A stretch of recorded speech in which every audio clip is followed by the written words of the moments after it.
space, the final frontier. Even after all our marvels, achievements, and ventures into this deep, mysterious void, there's still so much we don't know. For instance, we still don't know a lot about our closest neighbor, the moon. The moon's geology just doesn't make sense. Older rocks are settled on the surface with the newer rocks buried underneath. And on Earth, well, it's the opposite. Not to mention the moon's size is far larger than any other moon we've observed with a planet our size.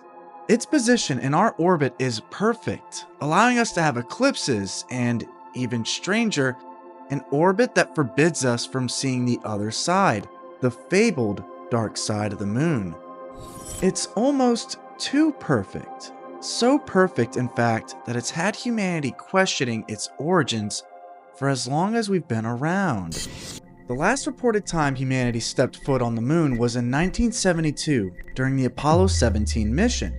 And towards the end of it, its crewmen came across something so haunting, so inexplicable, that NASA decided to never send astronauts up to the moon again. Since then, theorists ask, what could have possibly scared us away from the moon? Well, the evidence was always there. We just ignored it until it was too late.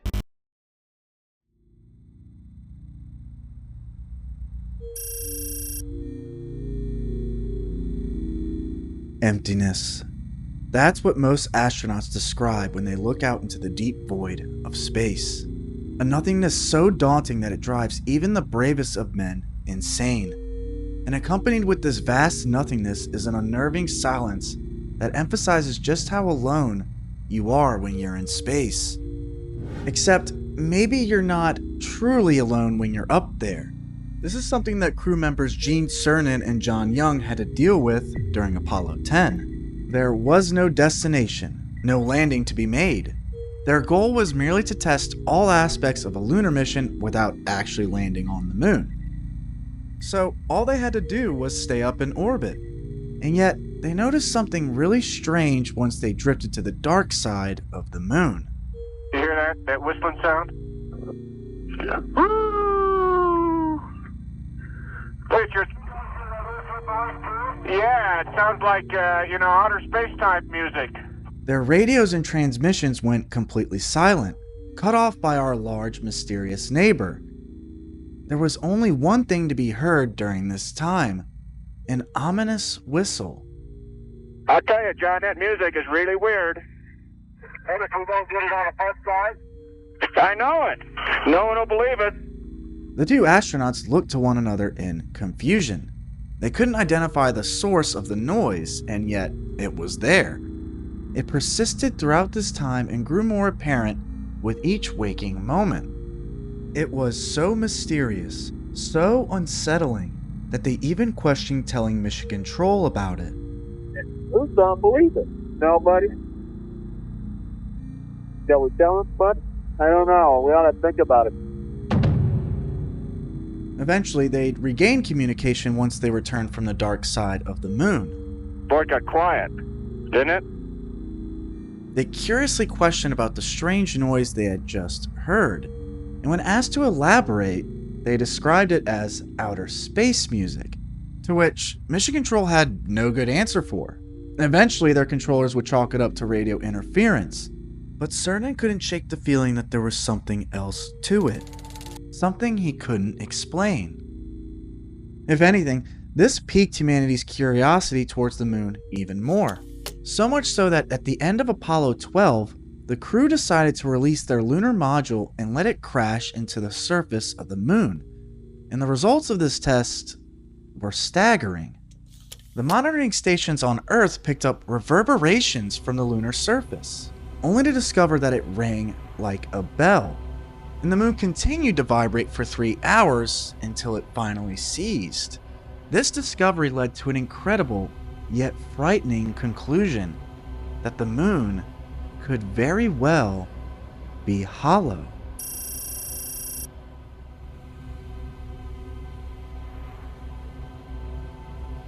But what would push NASA to try such a thing? To hurl an asset such as your lander straight into the ground? Well, there were a few things that happened during Apollo 11 that gave them reason for concern.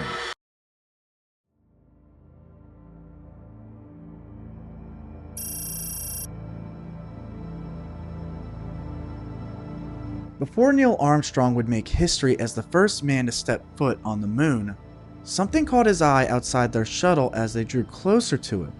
Armstrong was shocked to see a metallic, cylinder-shaped vessel flying alongside their ship, with a mysterious light source emanating from the end of it. Neil assumed this had to be the remnants of Saturn V, and asked Control if what they were seeing were merely the remnants of it. But after an unsettling pause from Control, they then chimed in stating that the rocket in question should have been 6,000 miles behind them. The crew of Apollo 11 had a terrifying realization at this moment, that they were being followed, but by who, they didn't know. However, an idea of who could be trailing them was realized once they finally made their landing. And as Neil Armstrong and Buzz Aldrin made history as the first humans to step onto the lunar surface, the world watched in awe. But what the public didn't hear were the 2 minutes of radio silence during their descent, a gap in transmission that NASA later dismissed as a technical glitch. But according to ham radio operators on Earth, those 2 minutes weren't silent at all. Instead, they allegedly picked up a frantic exchange between Armstrong and Mission Control, one where Armstrong reported seeing other spacecraft lining the crater's edge, watching them. He explains that he even sees large buildings that extend underneath the lunar surface. Despite this, the two astronauts continued on with their mission, knowing full well that they were being observed the entire time. Sometime later, Armstrong confirms that he and Buzz successfully installed their equipment on the moon. However, he'd go on to state that whoever was watching them would likely disarm it after they left. And upon their return home, the three historic astronauts didn't look as enthused as you'd expect. Instead of celebration and accomplishment, the astronauts instead share looks of fear, anxiety, and even sadness. Whatever it was they saw on the moon, it led both Neil and Buzz to resign from NASA in the next couple of years. Why? Well, it's obvious. They didn't want to be the ones to go back to the moon, because the later missions like Apollo 17 would bring a sudden halt to the Apollo program for reasons you'd never expect.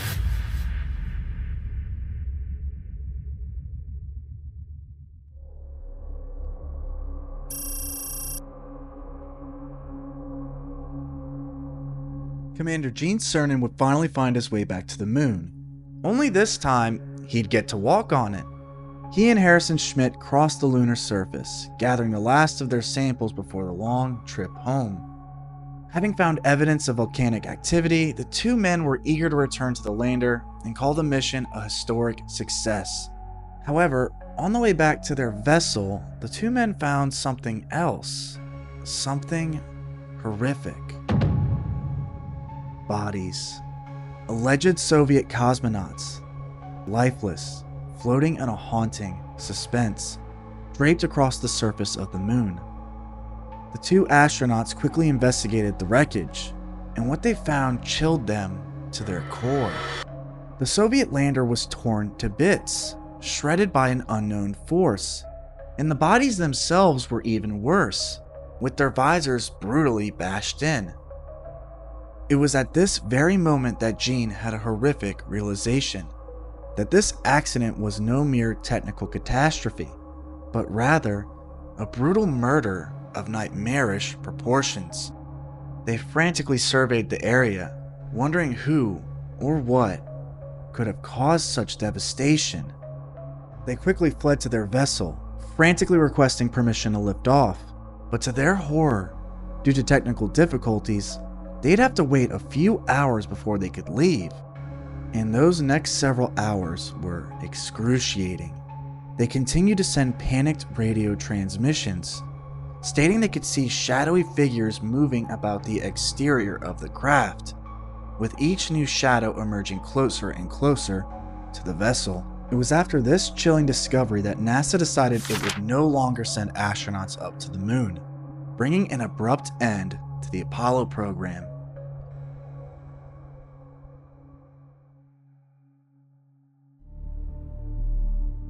And, well, here we are, 50 years later, and humanity has yet to return to the moon since this alleged incident. Now, before some of you in the comments bite my head off and state that the moon landings never happened, let me just stop you right there. You're allowed to believe what you want to believe, just like I'm allowed to believe what I believe. And I believe NASA didn't waste billions of dollars on research, testing, training, and everything else that went into the Apollo missions just to build a film set. We did go to the moon. Our evidence is still there. Yet, I have trouble believing what we found there. When you look at the footage of their post-mission press conference, the Apollo 11 crew do indeed look off. They're clearly anxious about something, but that could just be because they're scientists propped up in front of a large panel of journalists. I can't imagine all of them are public speakers.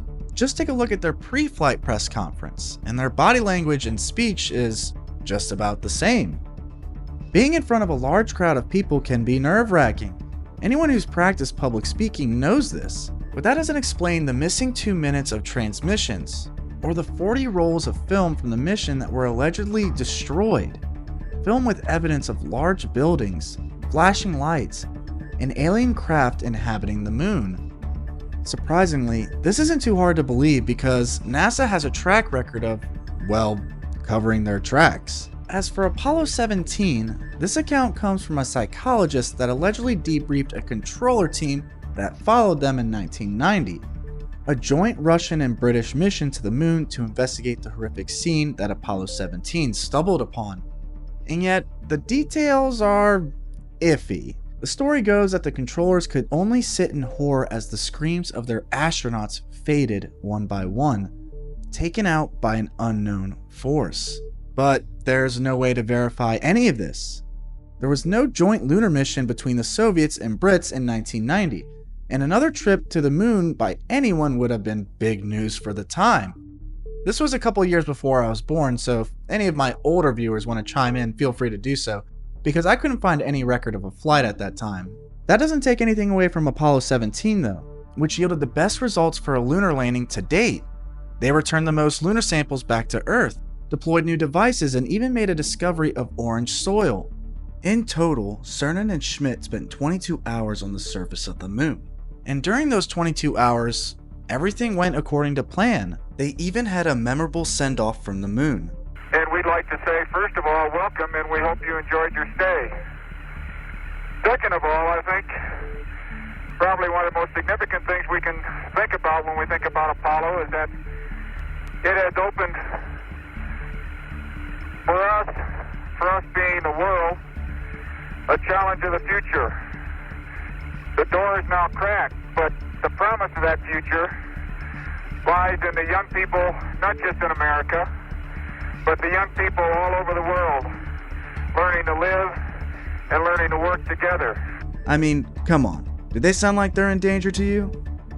That's what they say at least, because after 17, the next 10 Apollo missions were cancelled, and NASA's time on the moon would be shelved indefinitely.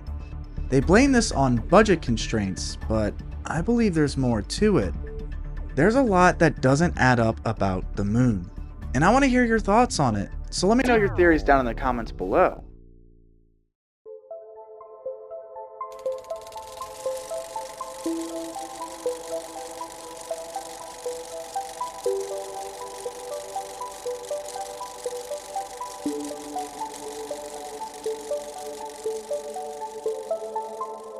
At its core, humanity has a dire need to explore, and for one reason or another, it decided that the moon was no longer worth exploring. Why? It's not for any lack of curiosity, of course, because there's a lot we still don't know about the moon.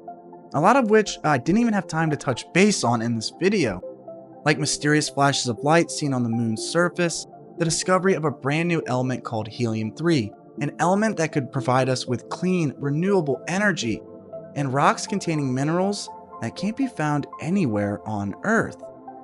There are so many reasons for us to go back to the moon, so it is a good thing that the Artemis program will send astronauts back there by 2027. But I'd be nervous if I were on that trip, because there's a chance that maybe, just maybe, the moon isn't ours to explore. Thanks for watching, and good night.